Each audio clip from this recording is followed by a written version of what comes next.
الدرس ده مستحيل أفهمه. الحكم ده بيحكم بيه مبسوط على نفسه لما بيقابله درس جرب يفهمه مرة أو مرتين وما قدرش يفهمه، وبرمج عقله على الاستسلام التام. ولما قرأ شوية في كتاب علم نفس مركون عنده كنوع من الهروب، لقى فيه نفس حالته دي، ولقاهم بيقولوا إن الإنسان في أي تحدي لازم يقع ويقوم. مفيش حاجة اسمها مستحيل، كل إنسان فيه قايمة في عقله بالمستحيلات هو اللي كتبها بنفسه، والمفروض ياخد حاجة من القايمة دي ويبدأ التحدي ويقول إن شاء الله أنا هقدر، ويقعد يجرب لغاية لما يلاقي أحسن طريقة تنفع معاه. قفل مبسوط الكتاب وقال لنفسه أنا صدعت بقى من بتوع علم النفس والتنمية البشرية.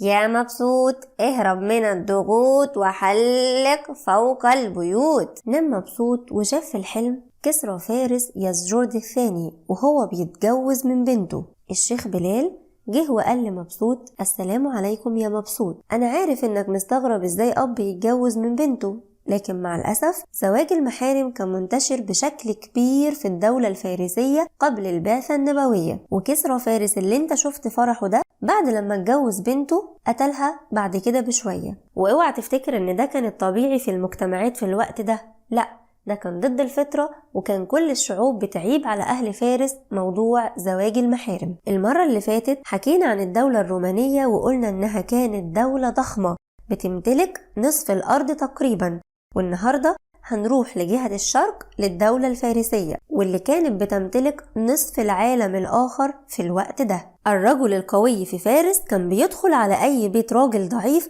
وياخد من ماله ونسائه براحته وما يقدرش يعترض حتى، والسرقة كانت منتشرة بشكل كبير، والناس ما بقتش عايزة تشتغل لأنه بيشتغل بدون مقابل. طبعا مفيش أي مقارنة ما بين الظلام ده وما بين قول الرسول صلى الله عليه وسلم والذي نفس محمد بيده لو أن فاطمة بنت محمد سرقت لقطعت يدها. ما أعظمك يا رسول الله. الناس بقى كانت بتعتقد إن دم كسرى ده دم إلهي وإن هو فوق البشر فوق القانون. لو حبيت بقى تدخل عليه في المجلس بتاعه لازم ترتمي وانت ساجد على الأرض وما تقومش إلا لما يأذنلك بكده. أقرب الناس لكسرى كانوا طبقة الكهان والأمراء والوزراء، دول كانوا بيقفوا على بعد 5 متر منه كده مثلا، واللي أقل منهم على بعد 10 متر، واللي بيدخل على كسرى كان بيحط على بقه قطعة من القماش الأبيض الرقيق علشان أنفاسه ما تلوث الحضرة الملكية لكسرى. لكن الرسول صلى الله عليه وسلم